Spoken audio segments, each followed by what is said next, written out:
Bago magtapos ang taon, may pinahabol pa si Infinix at ito lang naman ang Infinix Hot 40 Pro na may maganda at solid specs na kung saan affordable pa rin yung presyo dahil meron lang naman tong 108 megapixel camera, 256GB of storage and 8GB of RAM, Full HD plus 1080p resolution display, 5000 mAh power of battery at 33 watts charging support. At pagdating sa presyo, nasa 7,000 plus lang at pwede mo pang makuha ng less than 7,000 pesos, around 6,000 plus something. Pero ang tanong, okay ba? Sulit ba siya? Ano yung mga issues at ano yung mga limitation ng device na to? Yan yung mga tanong na pag-uusapan natin sa video na to. Kaya ngayon, magsimula na tayo. Let's go!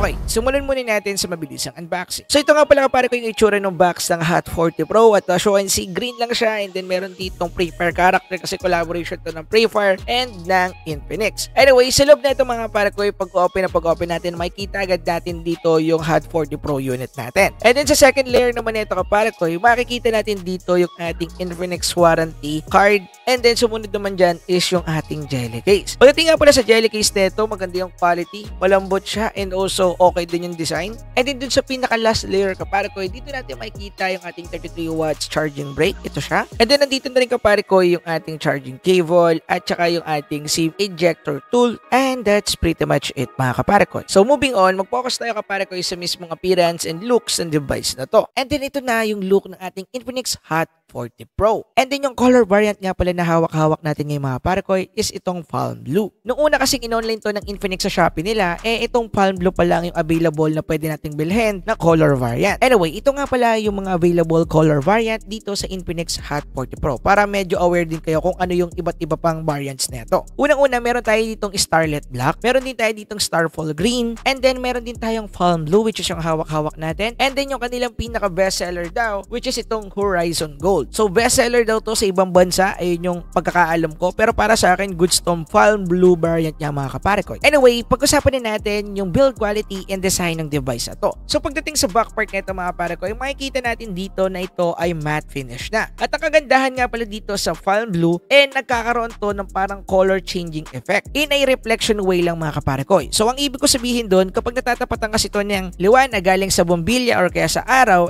parang nagbabago ng kulay yung back part niya in a reflection way lang. Nagre-reflect to ng yellow and pink color na magkasama. So makikita nyo dyan sa video yung ibig kong sabihin na usually nagbibigay ng konting detail pagdating dito sa design niya, which is isa sa pinaka-unique na nakita ko. Pero hindi ko confirm if meron din ganito dun sa ibang variant ng Infinix Hot 40 Pro. And then pagdating naman sa camera placement nito mga pare ko, for sure yung iba dyan sasabihin kamukha siya ng iPhone. And guess what? Oo, kamukha siya ng iPhone pero hindi mala iPhone performance yung performance ito Pero medyo malapad yung pinaglagyan ng camera natin dito, unlike dun sa Tecno Spark 20 Pro na almost the same na ng itsura talaga ng iPhone. And to be honest mga kapare ko, hindi ko magets kung ano ba yung gustong i-market ng Infinix at saka ni Tecno dito sa ganitong setup ng cameras nila dahil almost alam naman natin kung kanino talaga nila kinukuha yung reference pagdating sa placement ng camera dahil kay iPhone talaga yan, siya lang yung nauna dyan. So hindi ko maintindihan kung bakit ginagawa pa rin nila yun. It's either gusto ba to ng mga tao? Comment nyo naman dyan kung gusto nyo yung ganitong camera bump placement. Para sa akin kasi hindi. Moving on, pag pumunta naman tayo sa bottom side ng phone na to, makikita natin dito yung 3.5mm headphone jack. Makikita din natin dito yung isang microphone. Makikita na rin natin dito yung ating charging port and then yung ating high-res audio speaker. And then pagdating naman sa right side na ito mga kapare ko, makikita naman natin dito yung ating power button aka side-mounted fingerprint na napaka-responsive nung kanyang sensor. And then makikita na rin natin dito kapare ko yung ating volume rack. At doon naman sa taas sa part kapare ko, meron din tayo ditong isa pang high-res audio speaker. And then dito naman sa left side nito ay makikita natin dito kapare ko yung ating SIM card tray. And then para sa mga magtatanong dyan, yes kapare ko, meron tayo ditong SD card slot. And then pagdating sa build quality ng device ito kapare ko, meron tong glass front, plastic back, and then plastic frame, which is a typical build na ginagamit sa mga budget level phone. Moving on, pag-usapan naman natin yung display specs ng device na to. Pagdating sa kanyang display kapare ko, meron tong IPS LCD display. Supported na neto ang 120Hz support at meron tong 500 nits peak of brightness. Pagdating naman sa size neto, ito ay naka 6.78 inches at meron tong screen resolution na Full HD plus 1080p resolution display. At pagdating sa pinoproject na display neto sa screen niya, ay okay na okay at decent na decent naman. Dahil kung usapang movie watching kapare ko, ay pwede mo tong asahan maasahan dahil ito ay naka wideband L1 na. Meaning makakaasa ka na meron tong Full HD Plus or mga HD content pagdating sa Netflix, YouTube or any other streaming platforms na madalas din yung pinapanood ng mga series, movies or ng kung ano-ano pa. At kung mahilig ka mag-browse sa social medias like Facebook, Instagram or kaya Twitter or kaya mahilig ka lang maghanap-hanap or mag-search sa Google, mapapakinabangan mo rin yung 120Hz refresh rate. And usually hindi lang dyan mapapakinabangan yung 120Hz dahil meron din tayong mga ma-unlock na certain FPS settings pagdating sa mga game na madalas nating nilalaro, kagaya ng Wild Rift at ng kung ano-ano pa. Pero syempre, hindi perfect yung display kapare ko nitong Infinix Hot 40 Pro. Dahil kung gagamitin mo to outdoor at medyo tirik na tirik yung araw, medyo mahihirapan ko tong gamitin dahil nga ito ay naka IPS LCD lang and also naka 500 nits peak of brightness. Pero kung medyo mga pahapon or golden hour time mo to gagamitin sa outdoor, ay okay naman. At kung isa kang MC Rider o kay Lalo Move Rider at gagamitin mo tong device ito para sa iyong Google Map or Waze, pwede naman, kaso nga lang medyo mahihirapan kayo lalo na kung sobrang tirik ng araw dahil nga hindi ganun ka-visible yung kanyang display. Ma-advise ko na gumamit kayo ng mga ginagamit ng mga MC Rider na meron silang shade na nilalagay para sa araw para ma-minimize yung sunlight na tumatama doon sa screen para mas makita natin ng kahit papano yung kanyang dinidisplay. At pagdating naman sa bezel ng device ito, pare ko, ay okay naman para sa akin. However, may chin pa rin naman to dahil nga budget phone, wala na tayong masyadong iaangal dyan. So makapal-kapal lang kahit papano yung kanyang bezel, pero para sa akin okay na rin kasi binawi naman sa size. Pero yun nga, yung kanyang chin medyo makapal which is acceptable para sa kanyang presyo. Moving on, pagdating naman sa battery nito, pare ko, meron tong 5,000 mAh of battery capacity. And then meron din tong 33 watts fast charging support capabilities na kung saan naabot ng 1 hour and 15 minutes yung pag-charge mo from 0 to 100%. It depends yan mga pare ko sa paggamit at kung ilang percentage mo siya i-charge, diba? At pagdating naman sa operating system nito mga kapare ko, ito ay naka XOS version 13.5 na Android 13 base mga kaparakoy. Daanan din natin ng mabilis, meron na nga rin pala itong mga special functions. Pagdating sa kanya special functions, meron tayo ditong game mode pero wala tayo ditong bypass charging ha. Meron lang tayong game mode na kung saan pwede natin i-adjust yung graphics ng game and also i-block yung mga notification habang naglalaro. And then meron rin tayo dito kaparakoy na Magic Ring, Smart Panel, and also kaparakoy yung Lightning Multi-Window na usually quiet and useful features kaparakoy. Moving on, pag-usapan na natin kaparakoy yung performance ng device na to. Unahin muna natin sa kanyang chipset. Usually, ang chipset nito is yung walang kamatayan pa rin na Helio G99. And kung umay na kayo sa Helio G99 chipset sa mga budget level phone, kahit ako at yung iba kong mga tech content creator friends ay ganun din po yung kanilang masasabi about dito. Pero gusto ko lang linawin ha,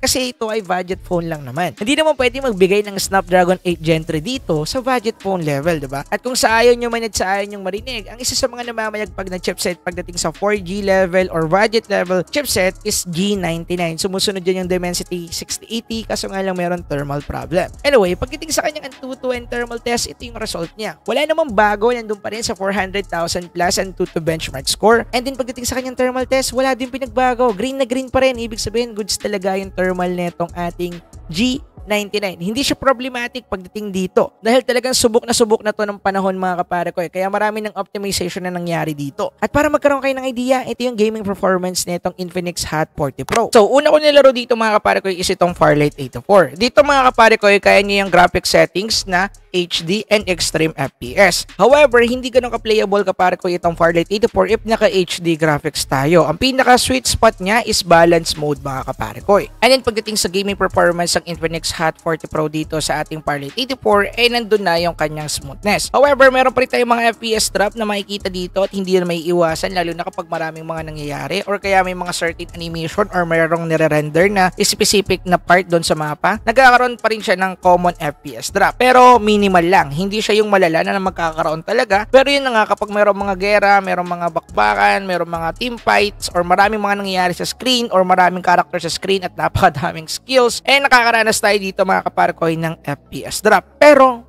playable pa rin. Ayun yung maganda. In terms of its FPS mga kaparkoy, nung naglaro ako, nung unang-una kong laro dito, nasa 90 FPS siya. Pero nung tumatagal na, nasa kalagitnaan na ng laro, bumagsak to ng 50, 60, minsan pumapalo pa siya or bumabagsak pa siya ng 38 at saka 45 FPS FPS. So meaning, hindi ganun ka-sustainable yung kanyang FPS pagdating dito sa Scarlett 84. Pero in terms of playability ng mismong games dito sa ating Infinix Hot 40 Pro, ay playable naman at wala tayong masyado magiging problema. Yun nga lang, kinakailangan nyo i-consider yung mga common FPS draft and pagbaba ng graphics quality, which is sa balance mode lang or balance graphics. Yung sinunod ko naman na i-testing na game dito mga kapare ko is itong Genshin Impact. Yung supported settings siya dito is low lang mga kapare ko at 60 FPS. So custom settings yon. Hindi siya lowest settings low settings lang mga kapare ko. And in terms of its performance, okay naman. Medyo playable pero meron pa rin mga FPS drop at hindi po yan mawawala dahil mabigat po talagang game itong Genshin Impact. And medyo weird nga lang ng konti dahil noon marami akong mga na-review na G99 chipset na kaya mag-handle ng medium graphics nito pero hindi naman ganun katagalan. Pero dito tinry ko pa rin na setup ng graphics na medium pero bumabagsak na agad yung performance niya. So mas playable lang ngayon ng Genshin Impact sa low settings nito. Anyway, pagdating sa kanyang FPS, I think nasa 30 or 24 or 28 FPS to at hindi ko siya nakita na pumalo ng 60. Siguro nagpa-fluctuate siya. Nagpi-58, nagpo-40. Yun, mga ganun yung kanyang FPS. In terms of usability or playability naman ng game dito sa device ito, okay naman. Pero yun nga, hindi ko ma-advise kapare ko na mag-download pa kayo ng Genshin Impact dito sa Infinix Hot 40 Pro. Dahil hindi naman talaga gawa itong device ito for hard gaming. Siyempre, hindi mawawala itong Mobile Legends sa ating gaming test. Kasi for sure, halos lahat ng bibili ng mga gantong phone ay Mobile Legends yung madalas na nilalaro. At ito yung kanya supported graphical settings. Meron tayo ditong Ultra Graphics and Super Frame Rate mga kapare ko. Pagdating naman sa kanya performance dito sa game na to ay okay.